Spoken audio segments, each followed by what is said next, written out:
So, a very good evening to one all present. Uh, we'll just wait for 2 minutes and then we'll start the session. Okay, we'll wait for rest of the students to come and join the lecture, and then we'll start the session.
Okay, so we'll start the session now.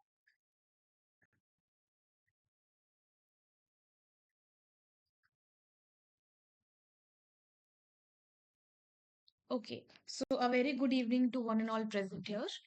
I am Apurva Soni, and we are going to discuss the questions which are related to week 5 of our course, which is Introduction to Developmental Biology. Okay, so let us start with our first question.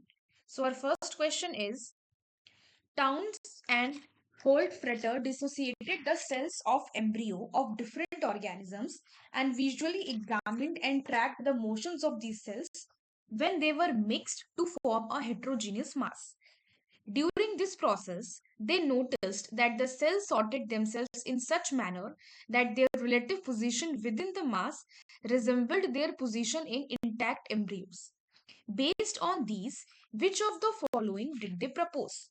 First, selective affinity. Second, differential addition hypothesis. Third, differential affinity.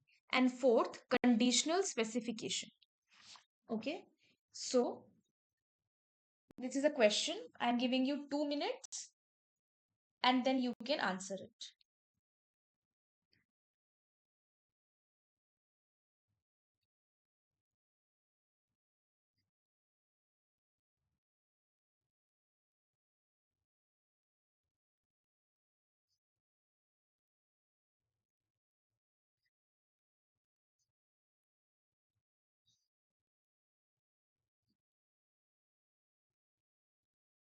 Right now it is 7:03. I will switch the screen after 2 minutes.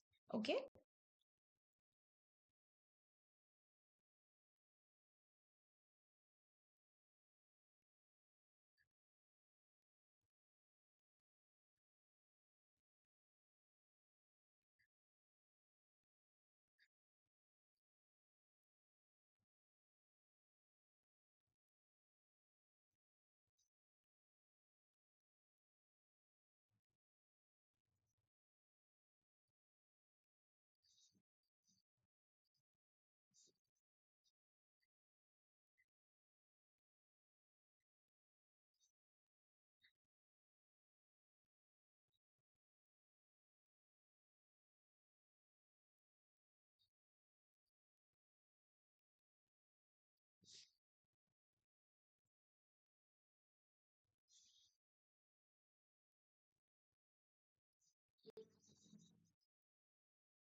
1 more minute left, and then I will switch the screen. Okay.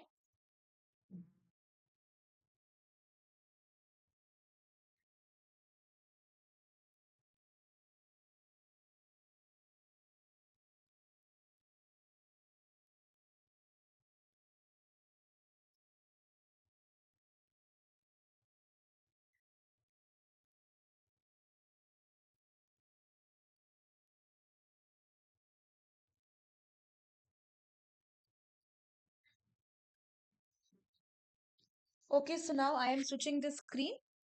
Let us discuss this question.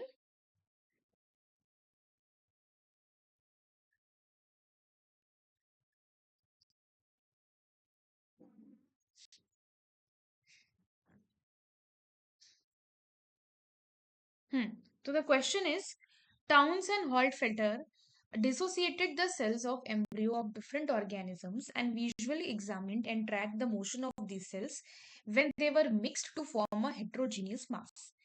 During this procedure, they noticed that the cells sorted themselves in such a manner that their relative position within the mass resembled their positions in intact embryo. This is important, that their relative positions within the mass, it resembled their position in intact embryo. Based on these, which of the following did they propose? So this is an example, of selective affinity. Now let us try to understand what selective affinity means. Okay, so basically, Towns and Holtfretter in 1955, they did cell dissociation and reaggregation experiments with the amphibian embryos.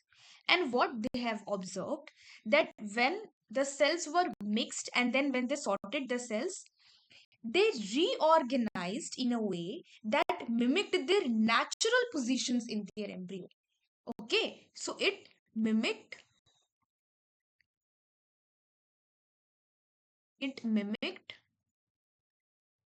their Hmm. It mimicked their natural positions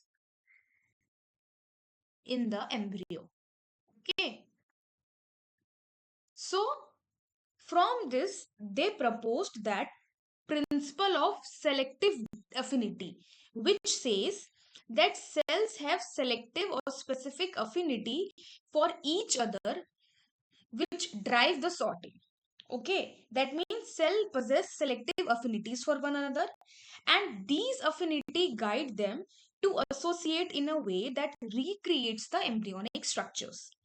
And each type of cell has a preferred adhesion to a certain type of cells, and this explains that why cells don't just clump randomly, instead they form highly ordered reproducible patterns. Okay, so Basically, you can say that embryonic development is not purely predetermined by the lineage, but cell to cell interactions because of this cell specific affinity. It also plays an important role in the organization of tissues. This is selective affinity. Then what is the meaning of? So the correct answer is this first one. And what is DAH? That is differential addition hypothesis. Basically, this differential addition hypothesis states that cells rearrange themselves in mixed populations to achieve the most thermodynamically stable configuration. Okay? To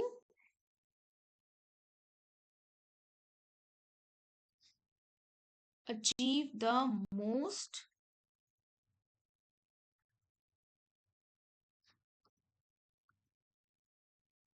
thermodynamically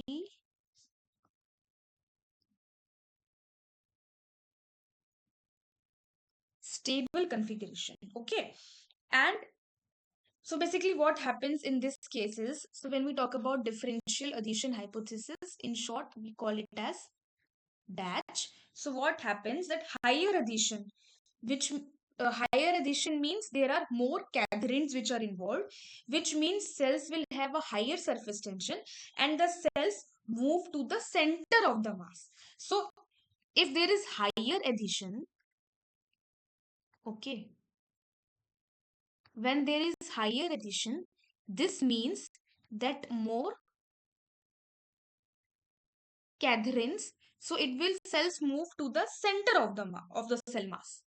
Okay, cells move to the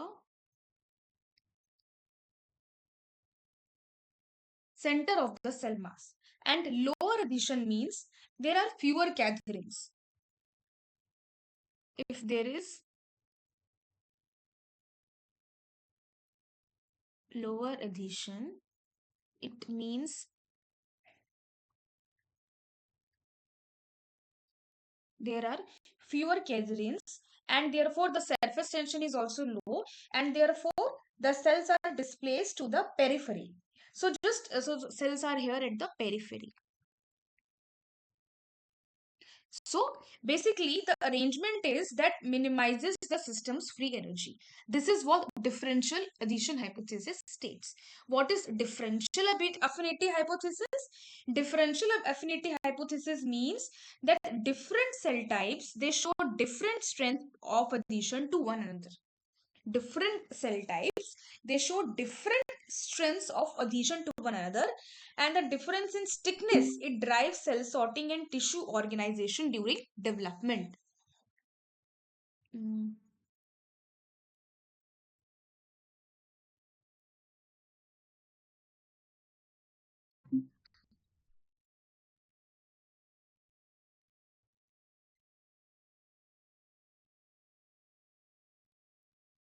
Hmm.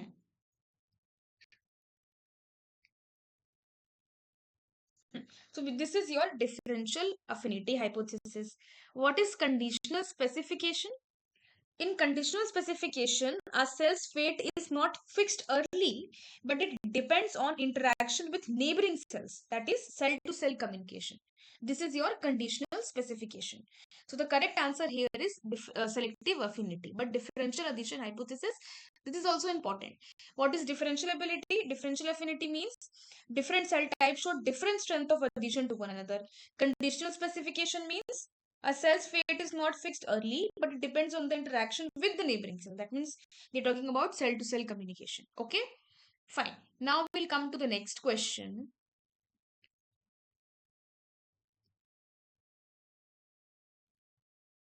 Next question is identify the correct statements regarding cadherins. A culture containing two cells containing identical amount of two different cadherin types will randomly sort so that one group of cells is internal to the other. The higher the amount of cadherin on the cell surface, the higher the surface tension. Neurula formation is adversely affected by a loss of function mutation in E cadherin but not in cadherin. Cells containing a higher number of homotypic cadherins will always sort to the center. compared to the cells containing the same number of heterotypic cadherins. And fifth point is cadherin proteins are required to form tissue boundaries. These are the options, and you have to identify the correct statement here. Okay.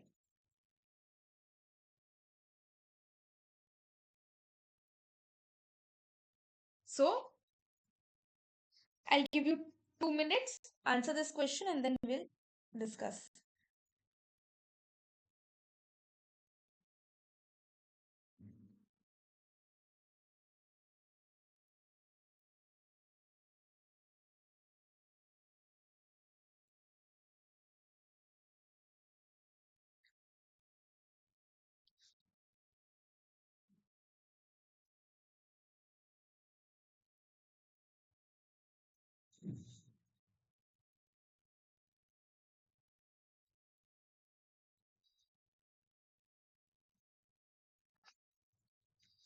Try to answer this question.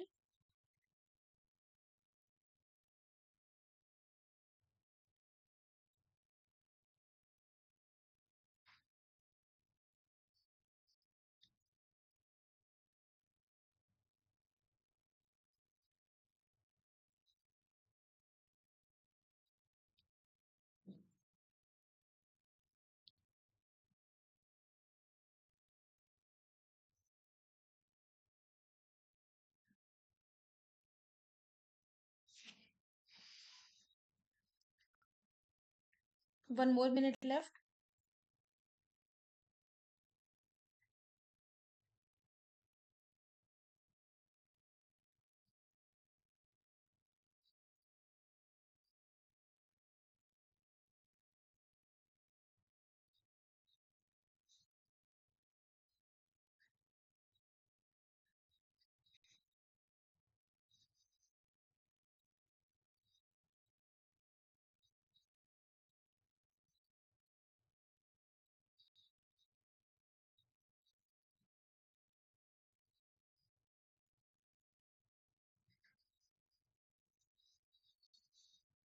Okay. 30 seconds left.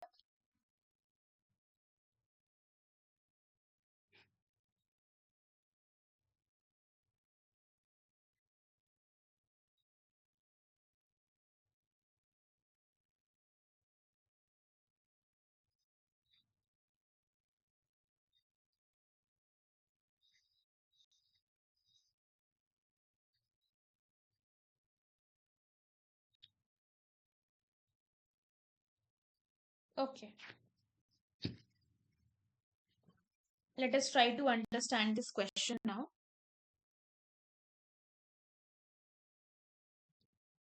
Okay. So we have to identify the correct statement here, right? The first statement is a culture containing two cells containing identical amount of two different cadherin types will randomly sort so that one group of cells is internal to the other.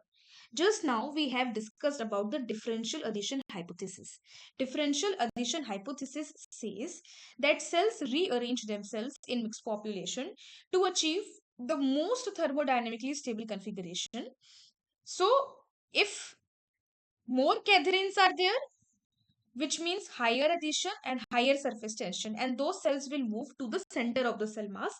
And if fewer cadherins are there, that means there is lower surface tension and those cells are displayed to the periphery.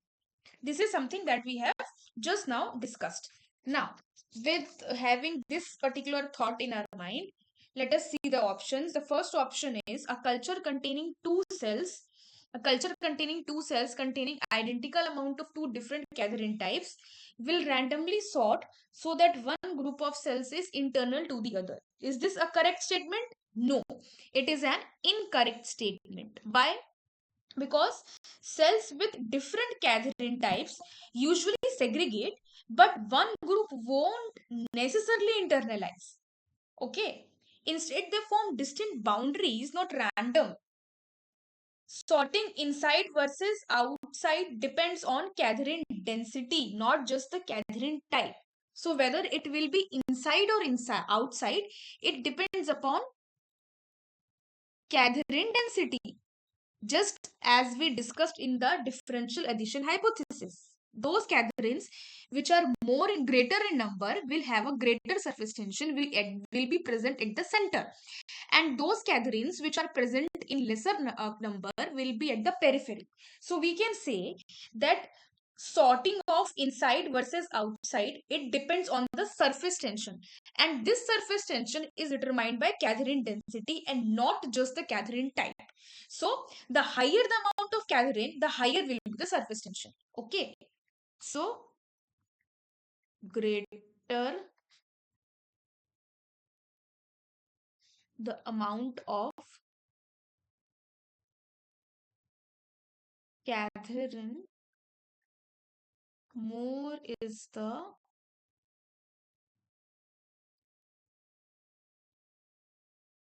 surface tension. Okay. Second is, the higher the amount of cadherin on the cell surface, the higher the surface tension. The higher the amount of cadherin, the higher the surface tension.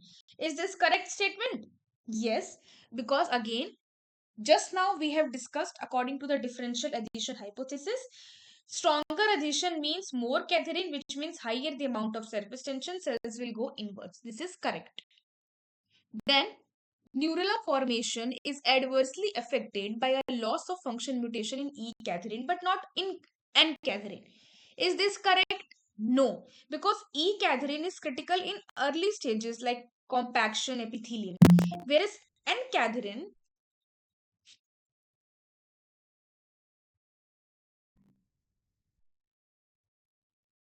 hmm, whereas N cadherin is essential during neurulation. So neural tube formation or neurular formation defects come by the loss of N-cadherin and not E-cadherin. So this is an incorrect statement. Then fourth is, cells containing a higher number of homotypic cadherins will always sort to the center compared to the cells containing the same number of heterotypic cadherins. Is this correct? Yes, it is a correct statement. Why? Homotypic cadherin binding is stronger than that of heterotypic cadherin, even if they are present in equal number. So, if cells have higher number of homotypic cadherin, always they have a stronger adhesion. Stronger adhesion means greater surface tension, and greater surface tension means cells will go inwards. See, always remember the key concept is when there is stronger adhesion, that means there is greater surface tension. So therefore, cells will go inward. And if I have to relate this stronger adhesion with cadherins, what I can say is that stronger adhesion will depend upon greater number of cadherins. So more the number of cadherins,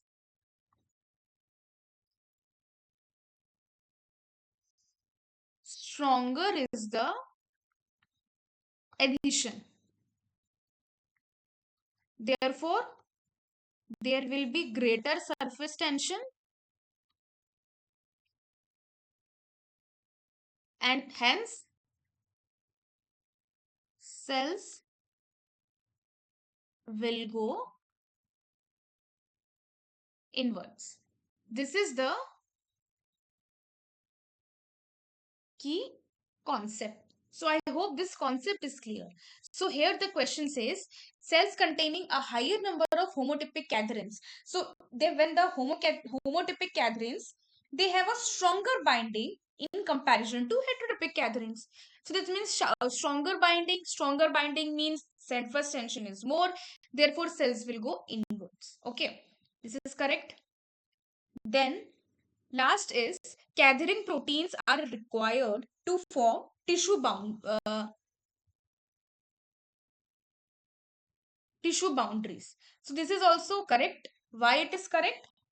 Because classic cadherins such as E cadherin, N cadherin and P cadherin, they are basically crucial in tissue boundary formation and the maintenance during the embryogenesis. Okay, so therefore this is also correct. So the correct options are: the higher the amount of cadherin on the cell surface, the higher the surface tension. Yes.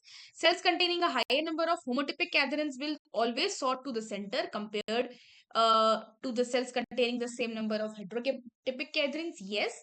And cadherin proteins are required to form the tissue boundaries. So I hope this question and the concept is clear. And with this concept, the concept of differential addition hypothesis is also clear. Fine. Now we come to the next question, which is: which of the following types of cells are formed by the cells of the ventral furrow during Drosophila gastrulation? Your options are: first, endoderm; second, mesoderm; third, ectoderm; and fourth is germ cells. Okay, I'm giving you 2 minutes to solve this question and then we will discuss it.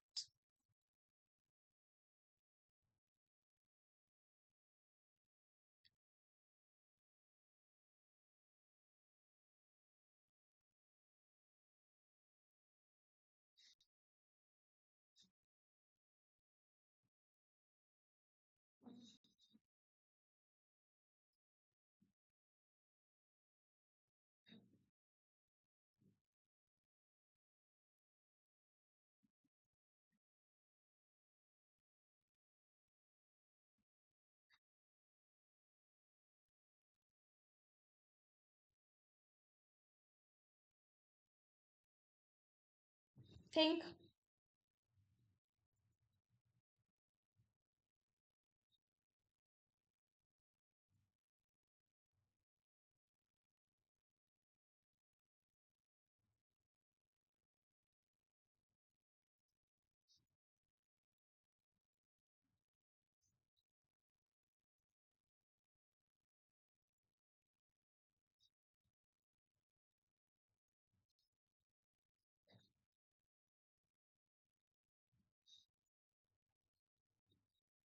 1 more minute left and then I'll switch the screen.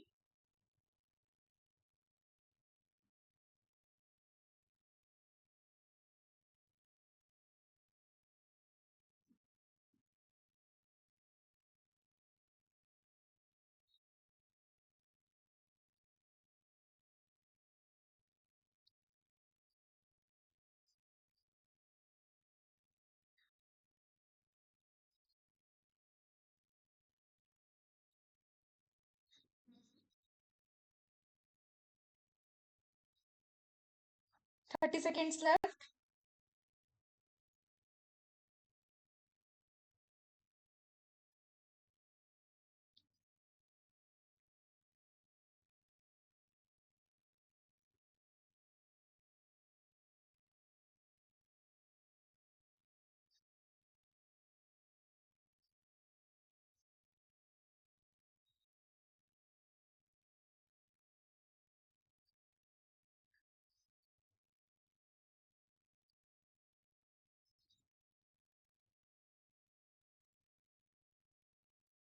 Okay, so now I'm switching the screen.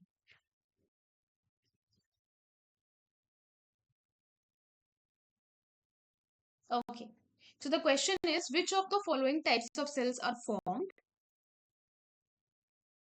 uh, formed by the cells of the ventral furrow during Drosophila gastrulation? So, cells at the ventral furrow during the Drosophila gastrulation, they undergo apical constriction and then they invaginate and then they move inward and then they give rise to mesoderm.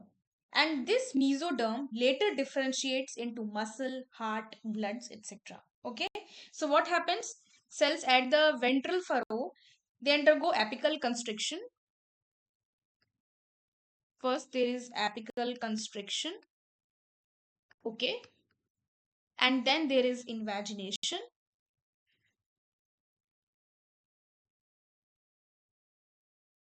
and then they move inward,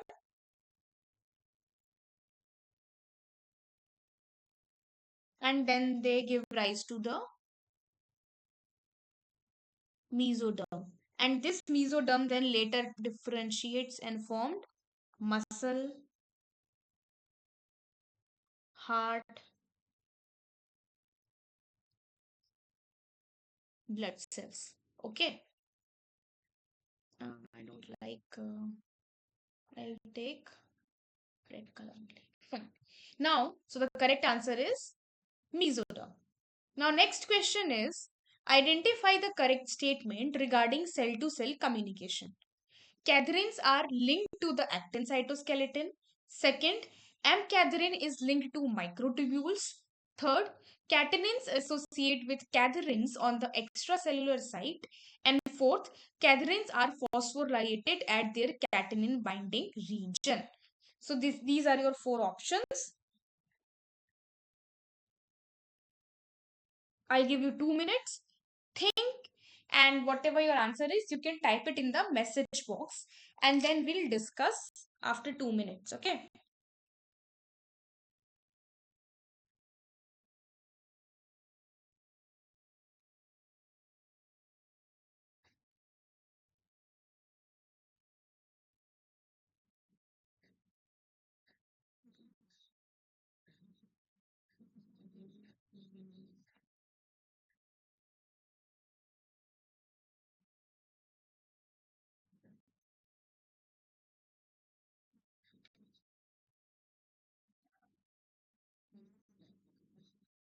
Think what can be the answer.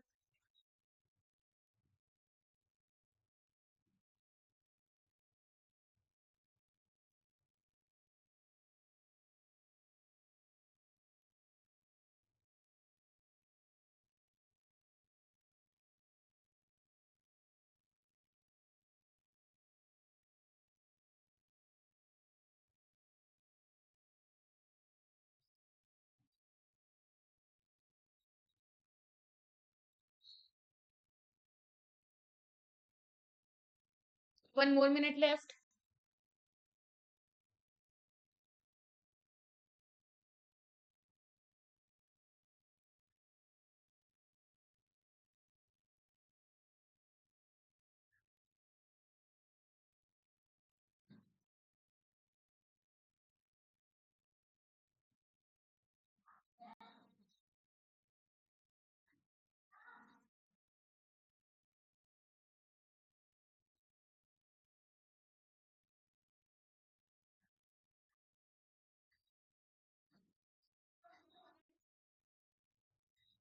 That 30 seconds more.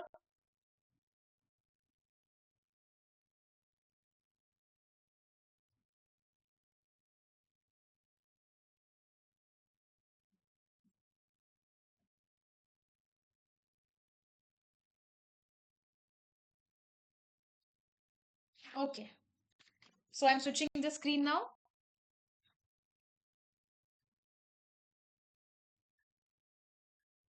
Mm, okay.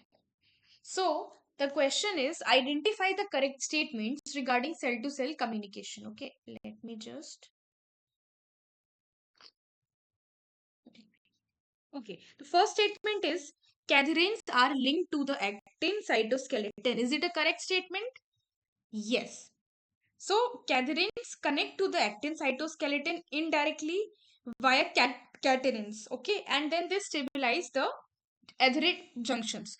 So indirectly they are linked to catenin. And what are those catenins? It can be beta catenin, alpha catenin, P120 catenin. So these are the catenins which actually link the cadherins to the actin cytoskeleton.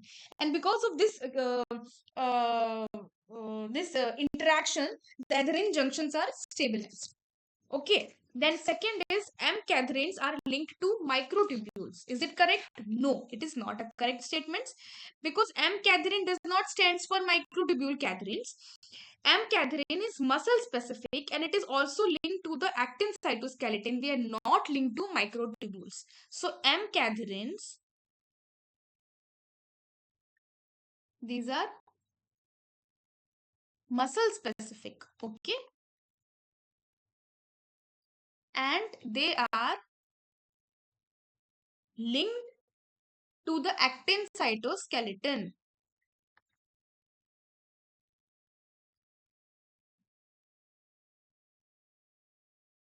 Okay.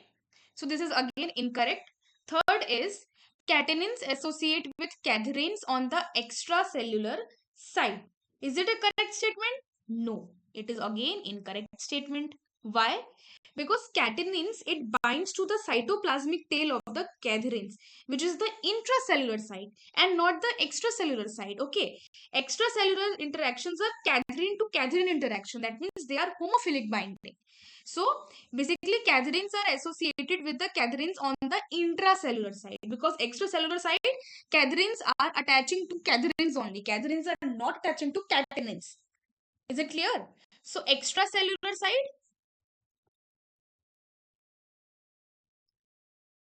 cadherins to cadherin interaction is there. Okay. And intracellular side, there is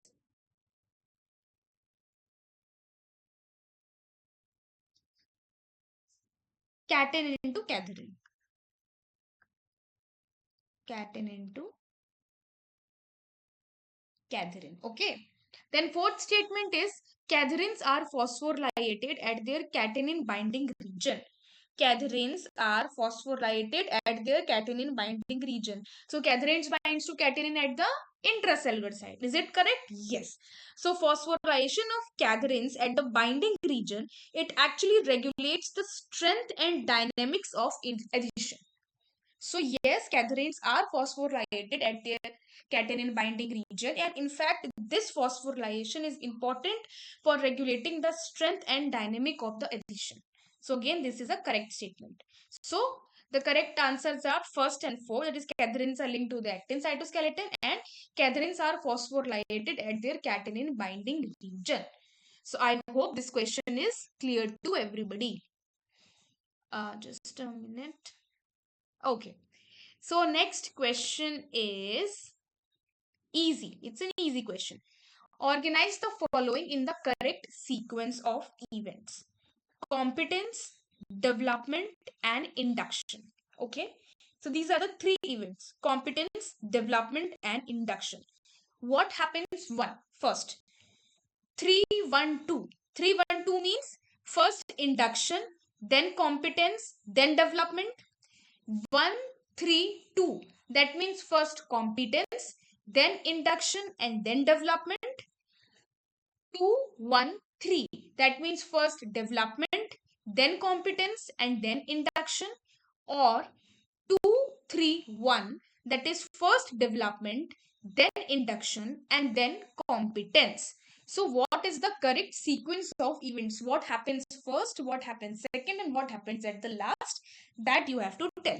So I'll just name it as A, B, C, and D. Fine. So try to answer this question. I'll give you 2 minutes. After 2 minutes, I'll switch the screen and then we'll discuss it. Okay. Think.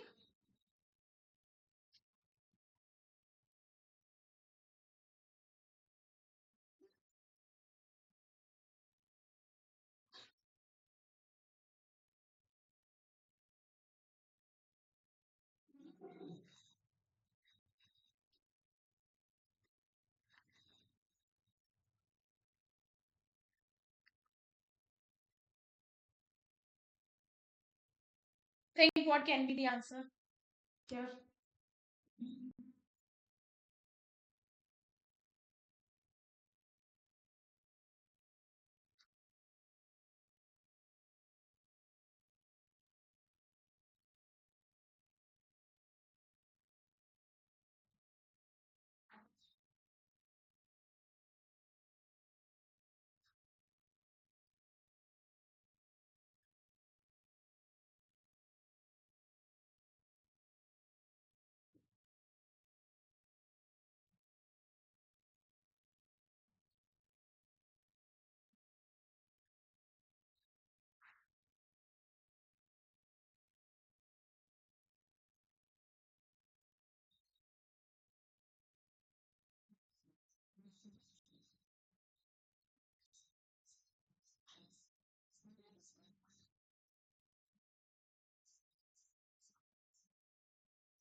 Okay, so let us try to understand this question.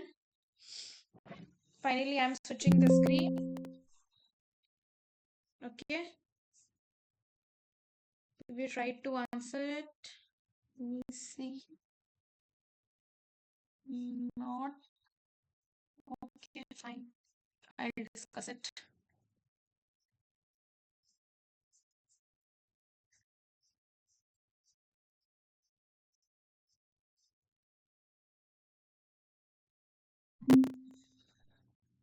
Hmm. So, the question is, organize the following in the correct sequence of events: competence, development, and induction. So, the first thing that happens is competence. Okay, so the first thing that happens is, just a minute. Ah, let it be competence. So,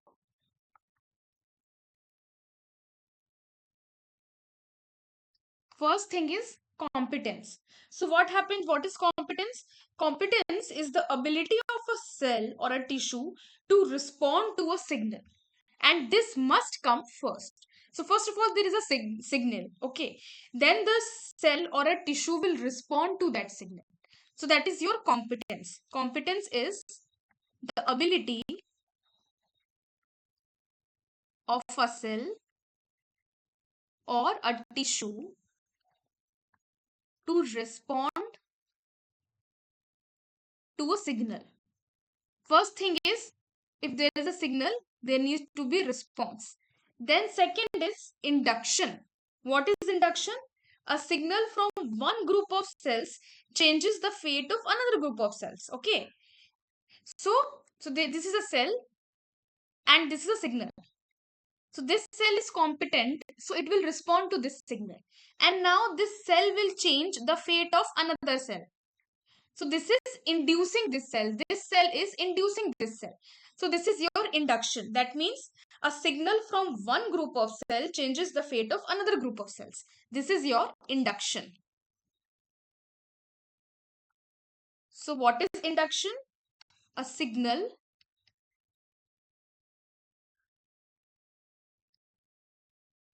from one group of cells changes the fate of another group of cells.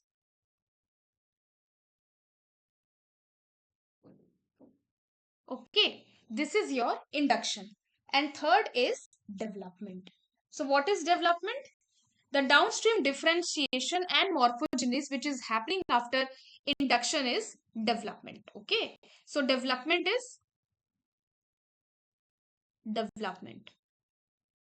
So what is development? Development is nothing but the differentiation, downstream differentiation and morphogenesis and morphogenesis that that happens after induction. This is your development. So I hope this is clear. So first there is competence. Okay, so competence is nothing but there's a signal. First the cell will respond to that signal, and then that cell will induce another cell, and then after all the induction, finally the morphogenesis or the development happens. So first, third and second, which is that option? First, third and second, this is the correct option. Okay, I hope this is clear. Next question is, match the appropriate outcome of each genotype. Okay, match the appropriate outcome or to each genotype. So this is your optic vesicle genotype.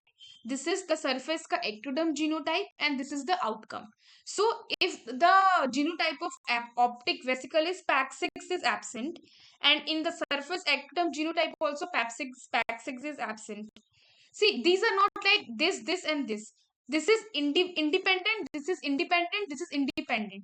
You have to tell that which pair forms. The pair can be this, or the pair can be this, or the pair can be this. Any pair can be formed. It's not like this is one pair, this is another pair. This is an independent table. This is an independent table. This is an independent table. You have to select which group can be formed. It can be, see, it can be this, whatever it can be. This or this or this or this or this, whatever it happens. So this you have to tell. So think properly. uh, there can be more than one expected outcomes of this particular uh, question. Okay, so I'll give you 3 minutes to think about this question. Think carefully that what all groups are possible, and then we'll discuss it. Okay, do it.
Okay, let us try to discuss this question.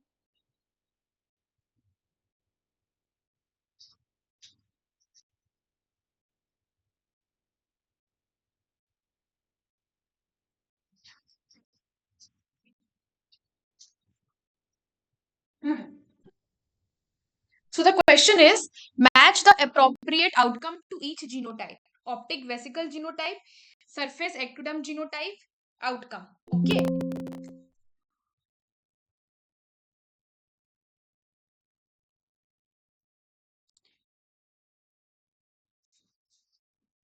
Hmm. So this is a table which has been,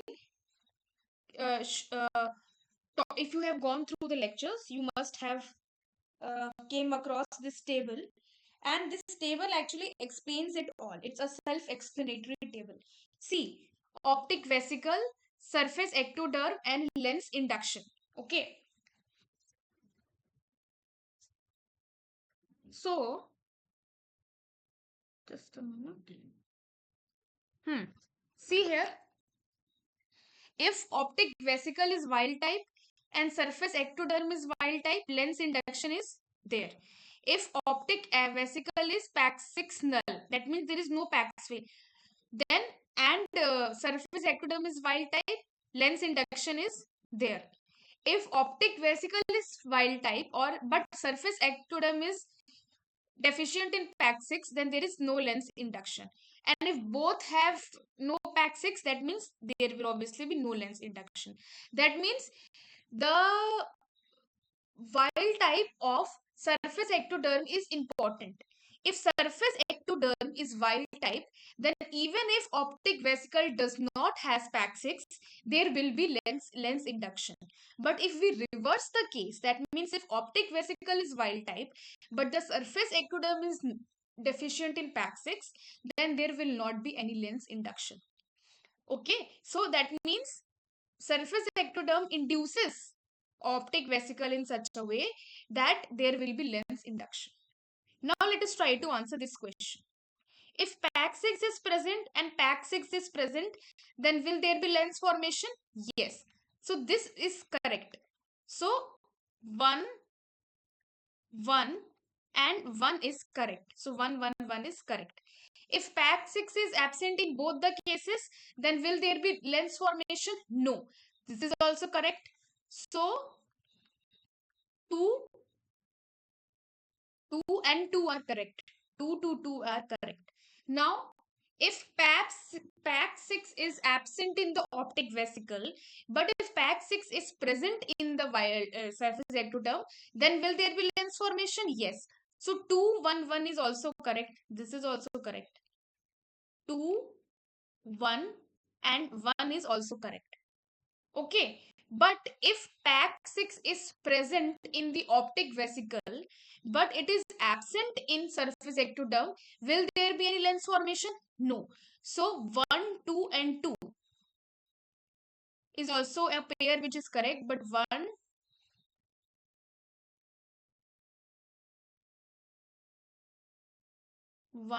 2 and 2. So that we have already selected. So this is also correct. So there are three correct options. 1, 1, 1, 1, 2, 2 and 2, 1, 1 that we have selected. Okay.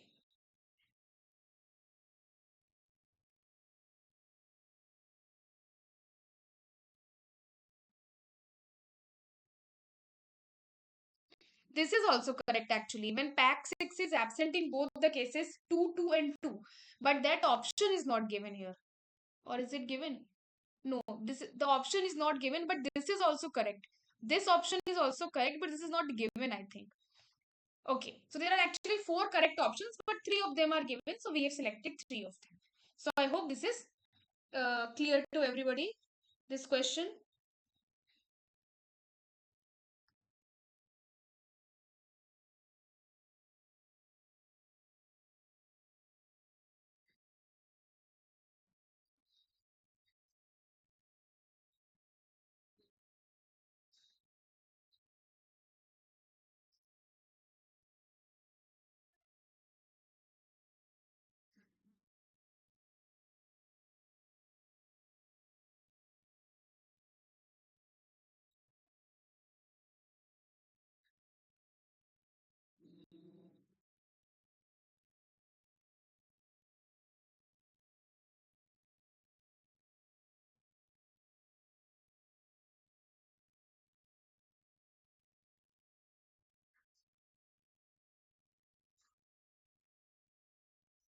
So I hope this is clear.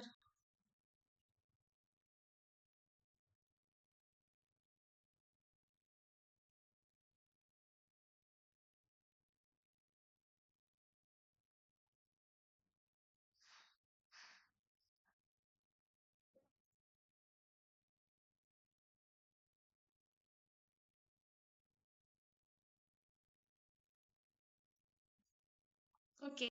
So the next question is,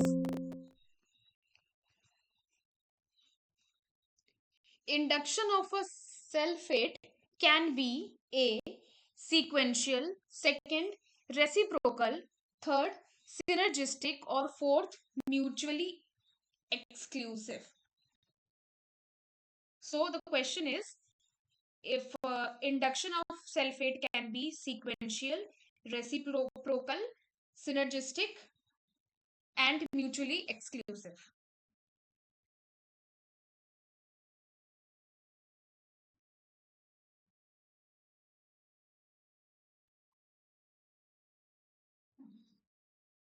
So I'll give you 2 minutes to answer this question, then we'll switch the screen.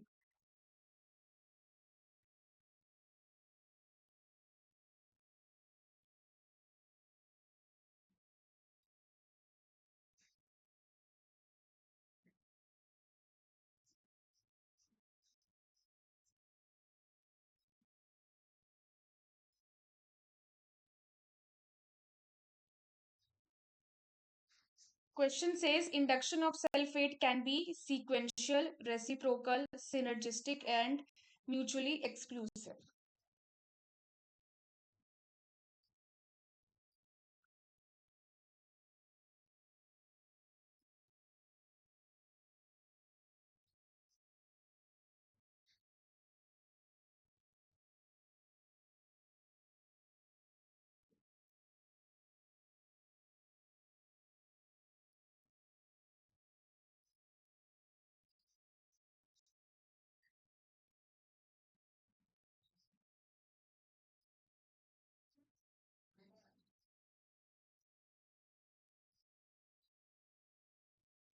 Think what can be the answer?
Induction of cell fate can be what? So cells, we have cell fate. It can be sequential, reciprocal, synergistic, or mutually exclusive.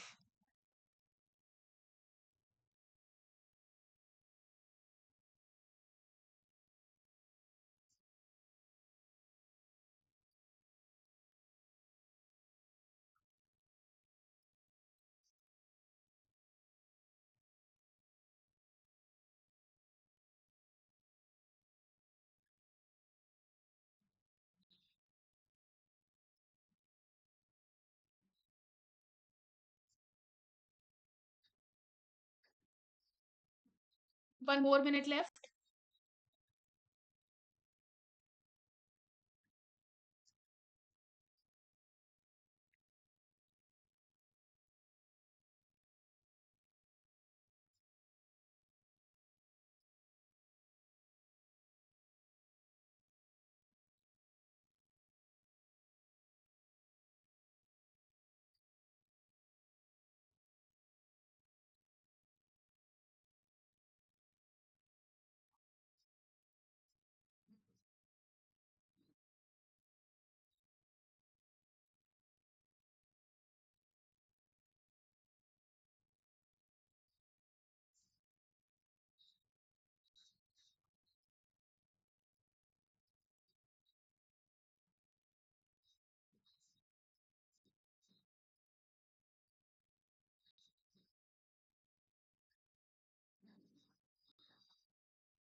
30 seconds more.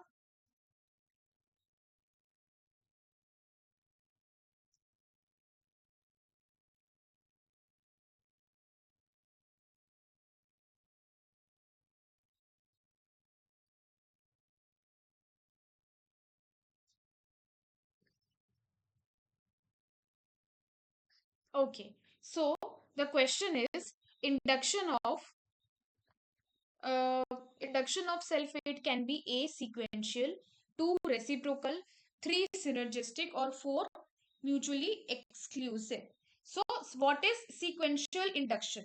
Sequential induction means one induction event triggers another.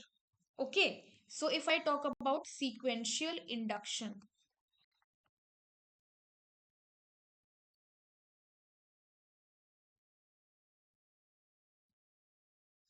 sequential induction means one induction event triggers another.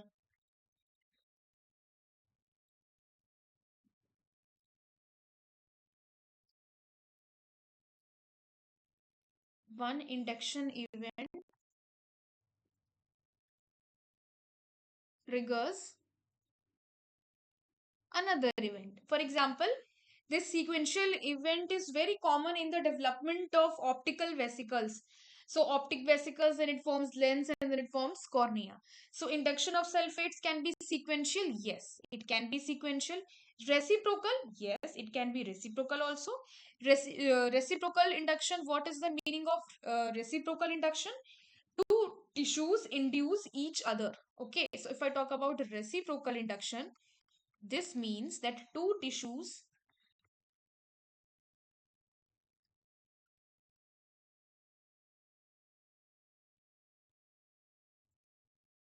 induce each other. For example, it happens in optic vesicles and lens placard. Then synergistic. Synergistic induction? No. Mutually exclusive induction? No. So synergistic induction, basically synergistic interactions, it happens in signaling biology. But in the classic developmental biology context of sulfate induction, this is not classified. There only sequential and reciprocal inductions are classified. Then your last option is mutually exclusive. So basically, this is not described as a mechanism of induction.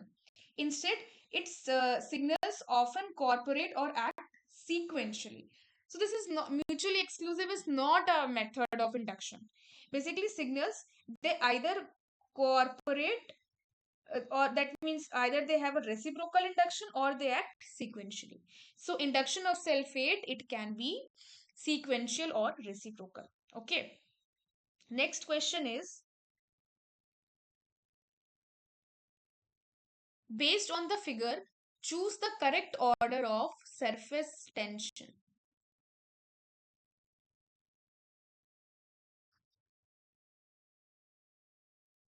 See this question.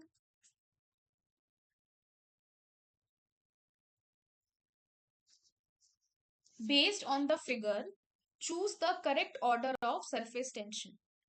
Lymph bud is green in color, pigmented epithelium is red in color, heart is yellow in color, liver is blue in color, and neural retina is given as orange in color. So you have options as green, red, orange, blue, yellow, green, red, yellow, blue, orange, orange, blue, yellow, red, green, or green, red, yellow, blue, orange, blue. Okay. I label it as A, B, C, and D.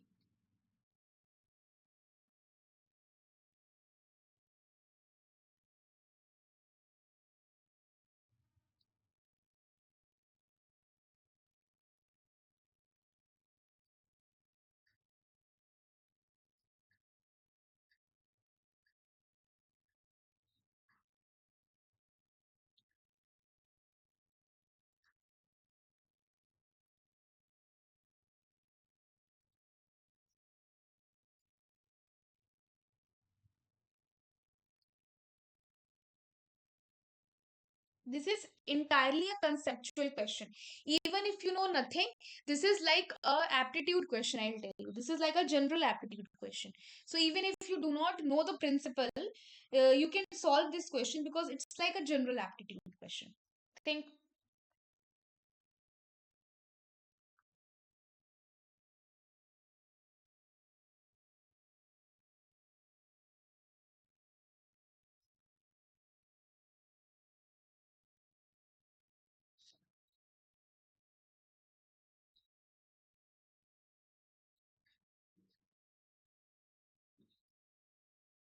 Hmm.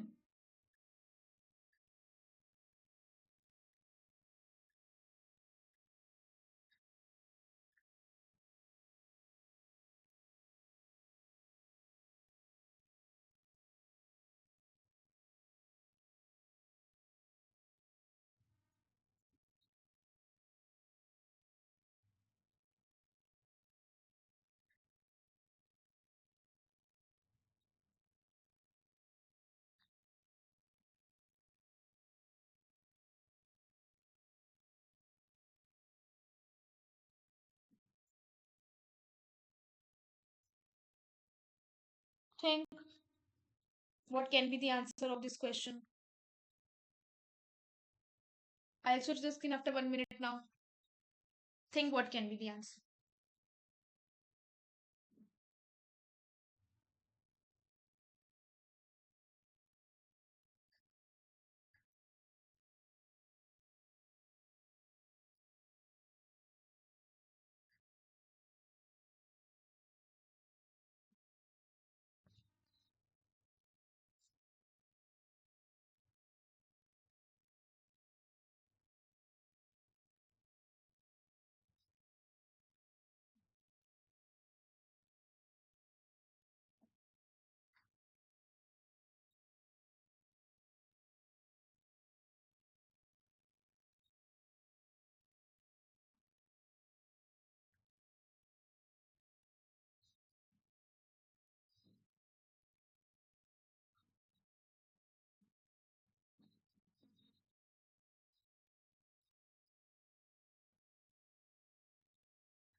Shall I switch the screen now?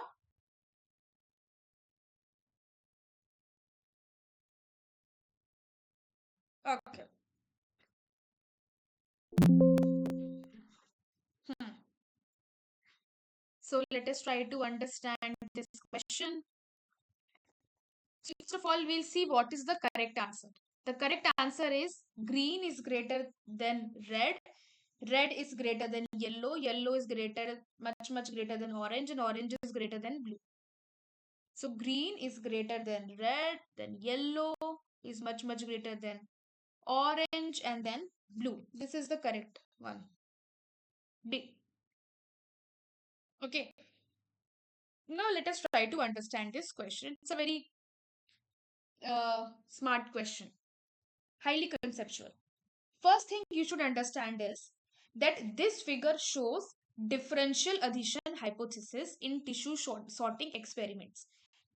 Differential addition hypothesis that we have been discussing since the beginning of this class.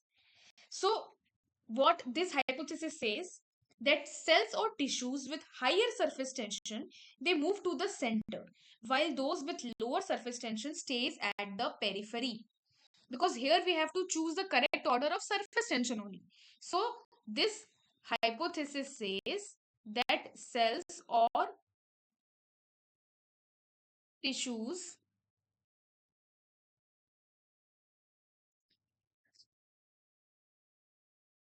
happens,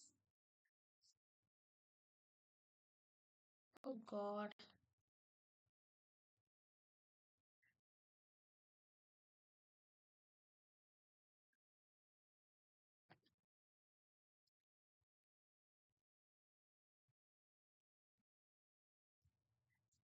cells or tissue with,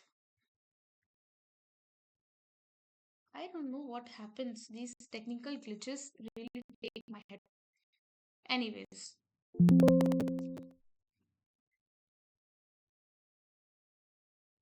Hmm. Cells or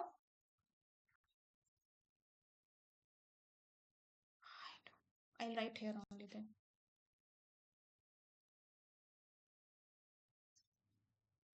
What is this? Just waste of time. Hmm. Cells or tissues with higher surface tension, they move to the center, and with and cells and tissue which have a lower surface tension, they move to the periphery.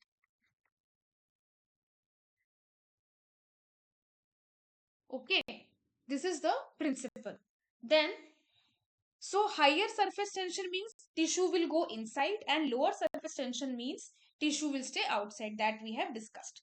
Now, let us check here. Check this figure.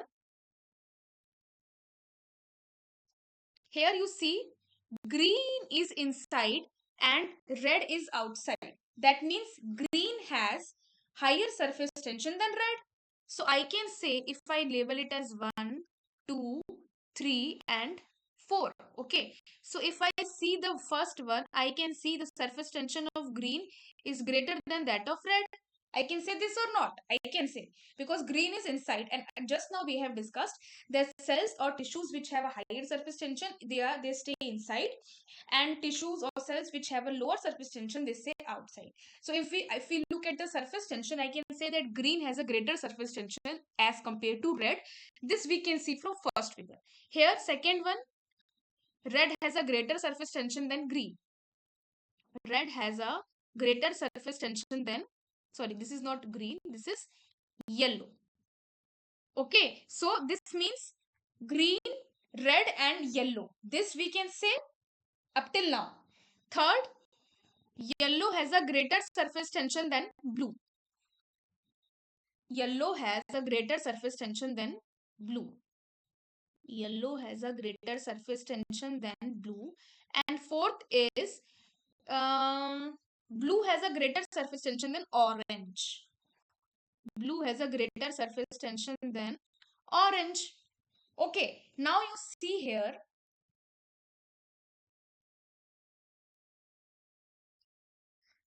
green has a greater surface tension than red, and red has a greater surface tension than yellow.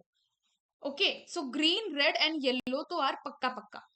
Green, red and yellow to are pakka pakka. So now your option can be B or D. Now you see that yellow has a greater surface tension than blue, but blue has a greater surface tension than orange. That means yellow has a greater surface tension than orange also, and yellow has a greater surface tension than blue also. So therefore green, red and yellow are confirmed. Now I have to see between blue and orange, which is correct.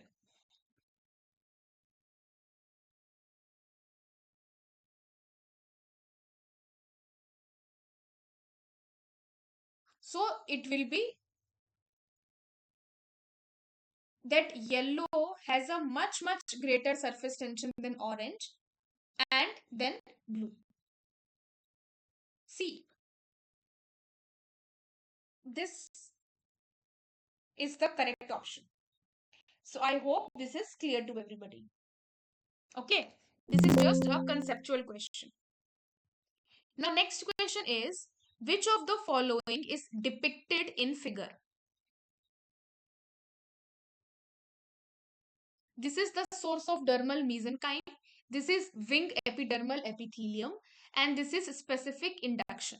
See, this depicts regional specificity. This diagram, it depicts what?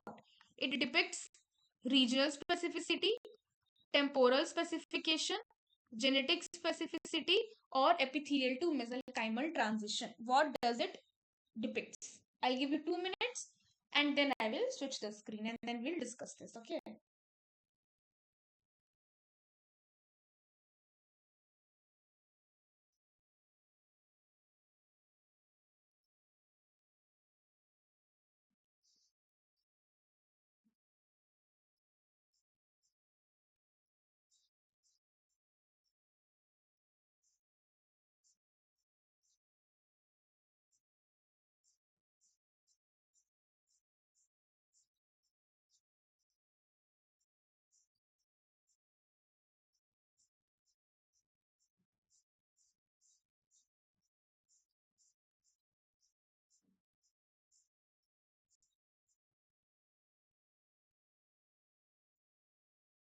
One more minute left.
Okay.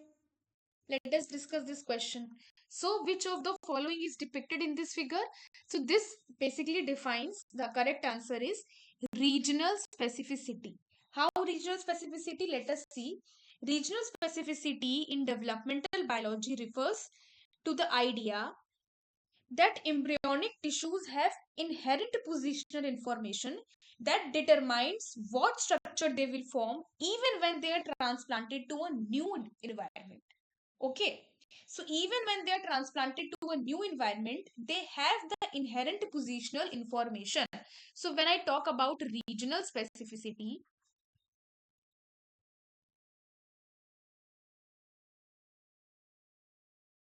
this means that the embryonic tissues, they have inherent positional information. They have inherent positional information. So, so basically what we can say that regional specificity demonstrate that inducing signals are often permissive and the mesenchymal or the core tissue it provides the regional information है ना. See, this is wing epidermal epithelium only. This is the same. This is wing epidermal epithelium, but the source, if the source is from wing, if the source of the dermal mesenchyme, the source is from wing, it will form something different. If the source of dermal mesenchyme is from thigh, it will form something different. If the source of dermal mesenchyme is from foot, it will form something different. That means inherent positional information. Positional information. If the position of dermal mesenchyme is changed, what is formed is also changed. So this is an example of regional specificity. Okay. Temporal specification means temporal specification refers to time sensitive nature of inductive signals. Time specific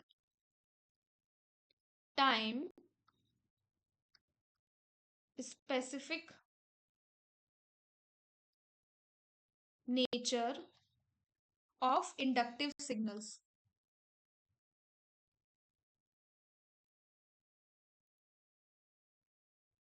Then genetic specificity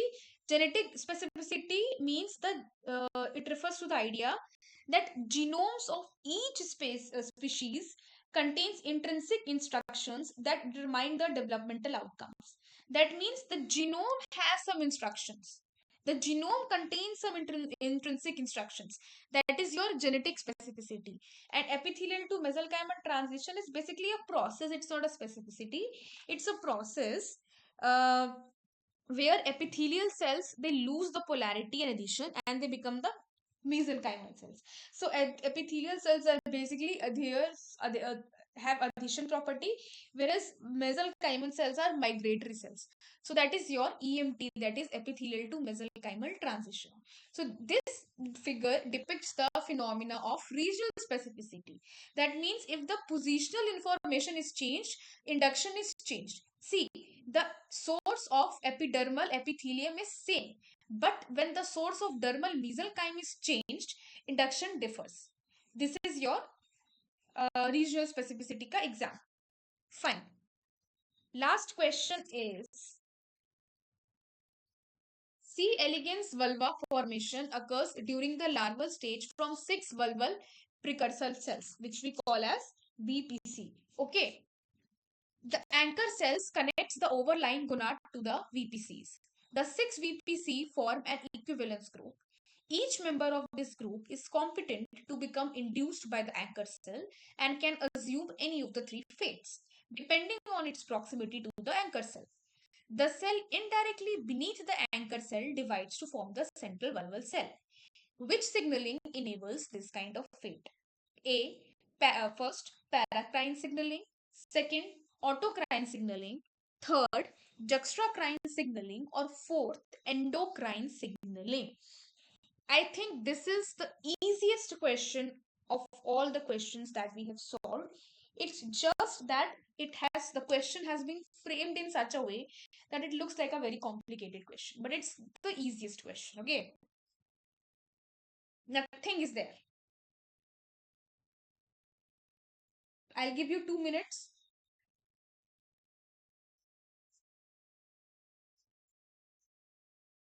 and then I'll switch to the screen and then we'll discuss. Fine.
Okay. So now let us see this question. C. elegans vulva formation occurs during the larval stage from 6 vulval precursor cells. So these are, suppose this is your anchor cell. Okay, this is your anchor cell, and there are 1, 2, 3, 4, 5, 6. These are the three verbal precursor cells, and these cells form an equivalence group. Now this anchor cells, it secretes lin3. Okay, this anchor cells, it secretes lin3, which is an EGF like ligand, and lin3 diffuses to the vulval precursor cells. It goes to the vulval precursor cells, and then what happens? This anchor cell is very close to the vulval precursor cells, and vulval precursor cells are also very nearby. The closest of them is 1, 2, 3, 4, 5, 6.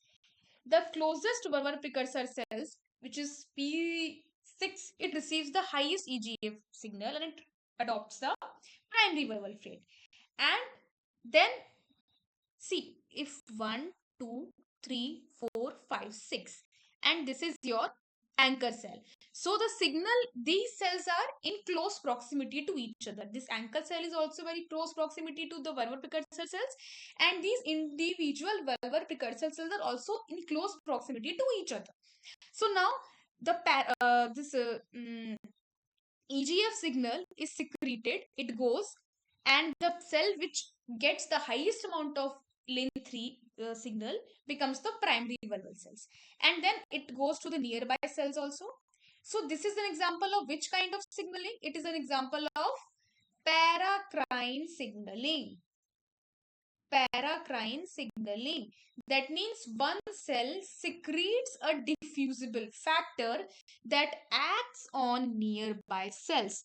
The one cell is anchor cell, and this anchor cell is secreting a diffusible factor which is nothing but lin3. And this lin3, which is secreted by the anchor cell, it acts on the nearby cells, and the cell which receives the highest amount of this factor becomes the primary cells, and the cells which receives a lesser amount of this factor becomes the secondary vulval precursor cells, and the cells that receives no lin3 becomes the tertiary vulval precursor cells. So vulva formation in C. elegans, they follow the paracrine signaling network. Okay, so I hope this question is clear to you. um,